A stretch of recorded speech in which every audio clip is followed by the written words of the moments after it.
নমস্কার, আপনারা দেখছেন নিউজ মুখ্য বার্তা। সকলের সাথে সকলকে নিয়ে নিউজ মুখ্য বার্তা দেখতে চ্যানেলটি সাবস্ক্রাইব করুন। গত 9 এপ্রিল দুর্গাপুর বিধাননগরের আরামোড়ের কাছে দুর্গাপুর কুঠিতে অনুষ্ঠিত হয়ে গেল আদ্দামা সেবা সমিতির 16তম বার্ষিক অনুষ্ঠান। এই অনুষ্ঠানে বিশিষ্ট অতিথিদের মধ্যে উপস্থিত ছিলেন সংস্থার সভাপতি জুনা আখড়ার রাষ্ট্রীয় সচিব শ্রী মহন্ত রঞ্জিতানন্দ গিরিজি মহারাজ। উপস্থিত ছিলেন অন্যান্য বিশিষ্ট অতিথিদের মধ্যে সমাজসেবী বাপী নন্দী, আধ্যাত্মিক ব্যক্তিত্ব অশোক বন্ধু চক্রবর্তী, সমাজসেবী সুদেব রায়, আসাম থেকে আগত ঋষি আনন্দ রাজাজি, বাংলাদেশ থেকে আগত কবি সুকুমার দাস, অভিনেতা কুমারেশ দাস, কবি ও সংগঠক রাজীব ঘাটি, বিশিষ্ট সাহিত্যিক চিন্ময় বিশ্বাস, অরবিন্দ মুখার্জি, আশিস কুমার সেন, শুদ্ধ গুণাত্মানন্দজি মহারাজ, নির্মলানন্দজি মহারাজ, সর্বানন্দগিরিজি মহারাজ সহ বহু বিশিষ্ট সাধু সন্ত ও গুণীজনেরা। এই অনুষ্ঠানে সূচনা হয় প্রদীপ প্রজ্বলন করে এবং ছোট ছোট বাচ্চাদের নৃত্যের মাধ্যমে। অনুষ্ঠানে বহু সাধু সন্তকে এবং বিশিষ্ট গুণীজনদের সংবর্ধনা জ্ঞাপন করা হয়। অনুষ্ঠানে স্বাগত ভাষণ দেন সংস্থার সম্পাদক বিশিষ্ট সাংবাদিক নারায়ণ মজুমদার। অন্যান্য বিশিষ্ট বক্তাদের মধ্যে বক্তব্য রাখেন সংস্থার সভাপতি রাষ্ট্রীয় সচিব রঞ্জিতানন্দ গিরিজি মহারাজ, অশোক বন্ধু চক্রবর্তী। সমগ্র অনুষ্ঠানটি সুন্দরভাবে পরিচালনা করেন শুদ্ধ গুণাত্মানন্দজি মহারাজ। এই অনুষ্ঠানে বিশিষ্ট বক্তারা কি জানালেন এবং এক একান্ত সাক্ষাৎকারে সংস্থার সভাপতি রাষ্ট্রীয় সচিব রঞ্জিতানন্দ গিরিজি মহারাজ কি বললেন তা আমরা তুলে ধরলাম। ব্যুরো রিপোর্ট, নিউজ মুখ্য বার্তা।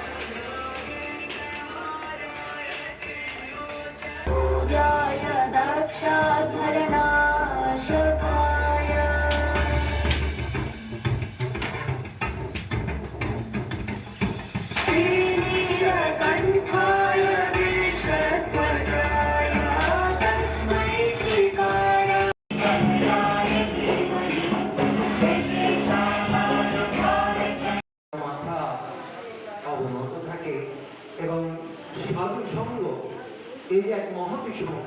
সাধু সঙ্গ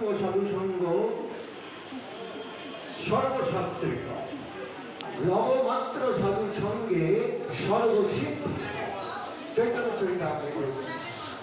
তা আজকে সেই সুযোগ এসছে সবার, যে সাধু কিঞ্চিত মাত্র সাধু সঙ্গে মায়ের অসিদ্ধ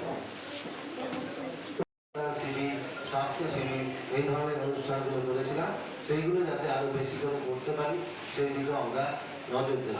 আর আজকের অনুষ্ঠানটা যেটা আমরা করছি সেটা হচ্ছে আমাদের যে সমস্ত সাধু সন্ত আছে তাদেরকে আমরা সংগঠিত করব এবং বিশেষ করে আমাদের দুর্গাপুর নাথ আশ্রমের সমস্ত কাজে যারা সবসময় সহযোগিতা করে চলেছেন সদানন্দ বাহিনী, সেই বাহিনীর যে সমস্ত সদস্য আছে তাদেরকে আমরা আজকে সংগঠিত করব।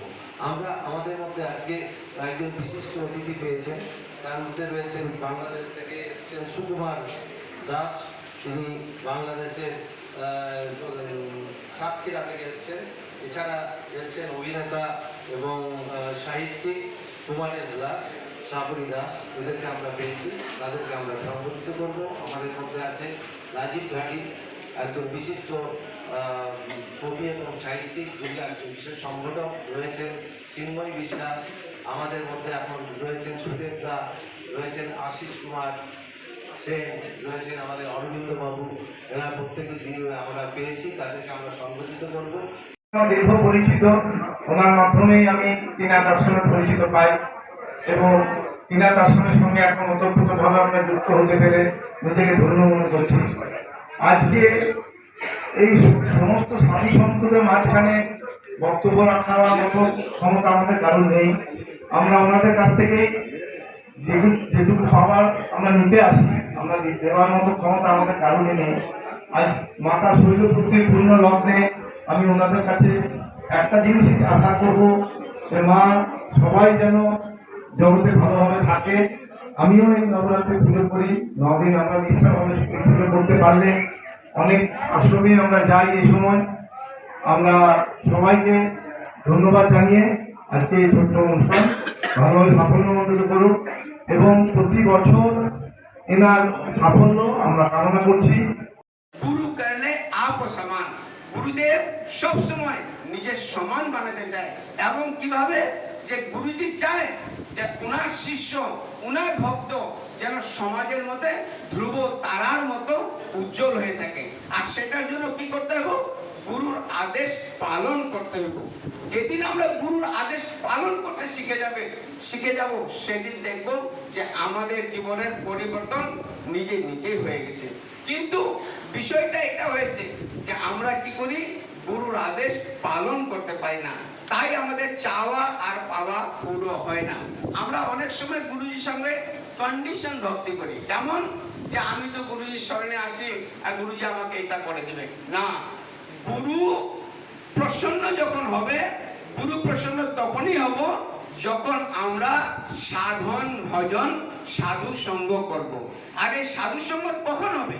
যখন গুরুর আশীর্বাদ আমাদের উপর হবে, এবং গুরুর আশীর্বাদ হলেই আমরা এই জগতের মধ্যে সমস্ত কিছু প্রাপ্তি করতে পারবো।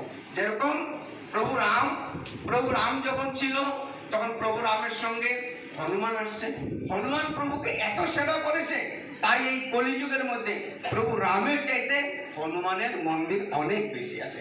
তাই অনেক শৃঙ্খলা আছে যে গুরুর ভক্তি যখনই করে তখন তার নাম অমর হয়ে যায়। মীরাবাইয়ের জীবনী দেখেন, মীরাবাইয়ের জীবনী গুরুর থেকে হয়েছে। গুরু আজ দুর্গাপুর আদ্যামা সেবা সমিতির 16 বৎসর পূর্ণ হলো। এই উপলক্ষে একটি অনুষ্ঠান হয়ে গেল। তো এ ব্যাপারে আপনি সংস্থার সভাপতি হিসাবে কি বলবেন? জয় মা জয়, জয় গুরুদেব আনন্দ নারায়ণ। আমি প্রথমেই আদ্যা মায়ের চরণে প্রণাম নিবেদন করছি। আর আমি খুব গর্বিত যে এই আদ্যা মা সেবা সমিতি গত 16 বছর ব্যাপী সমাজসেবা করে আজকে এই জায়গায় পৌঁছিয়েছে এবং সারা বাংলায় তথা সারা ভারতবর্ষেও এই আদ্যা মা সেবা সমিতির নাম প্রচার প্রসার হচ্ছে। আর এই সংস্থার সভাপতি পদে নিযুক্ত হয়ে আমি আমাকে সৌভাগ্যবান মনে করছি এবং গর্ব অনুভূতি করছি। আমি এই সংস্থার সবকটি সদস্যকে শুভকামনা দিই এবং এই আদ্যা মা সেবা সমিতির নিত্য প্রতিদিন প্রত্যাহ মাসিক এবং বার্ষিক উত্তরোত্তর শ্রীবৃদ্ধি কামনা করি, পদ প্রতিষ্ঠা উন্নতি কামনা করি। আদ্যা মা সেবা সমিতির সঙ্গে যারা যুক্ত আছে বা হয়েছে, যারা হবে, তাদের মঙ্গল কামনা করি। সবাই সহযোগিতায় এই আদ্যা মা সেবা সমিতি 16 বছর নয়, 16 শতাব্দী নয়, 16 সহস্র কোটি বছর যেন চলতে থাকে, সমাজসেবা করে এগোতে পারে এই কামনাই করি এবং সবার সহযোগিতা নিয়ে আগে বাড়বে। এবং এই সংস্থার বর্তমান যিনি সম্পাদক শ্রীযুক্ত নারায়ণ মজুমদার, ওনার আপ্যায়নে, আহ্বানে, ওনার ব্যবস্থাপনায়, ওনার আগ্রহে, ওনার পরিচালনায়, ওনার সার্বিক চেষ্টায়, প্রচেষ্টা, প্রয়াসে উনি যেই দেশব্যাপী এই আদ্যা মা সেবা সমিতিকে সবাইকে নিয়ে এগিয়ে চলেছে, তার জন্য ওনার ভুরি প্রশংসা করছি। আর আরও শুভকামনা দিচ্ছি যেন উনি এই সংস্থার নাম সারা ভারতবর্ষই নয়, সারা জগৎব্যাপী যেন করতে পারে। জয় মা আদ্যা, হরি ওম তৎসৎ।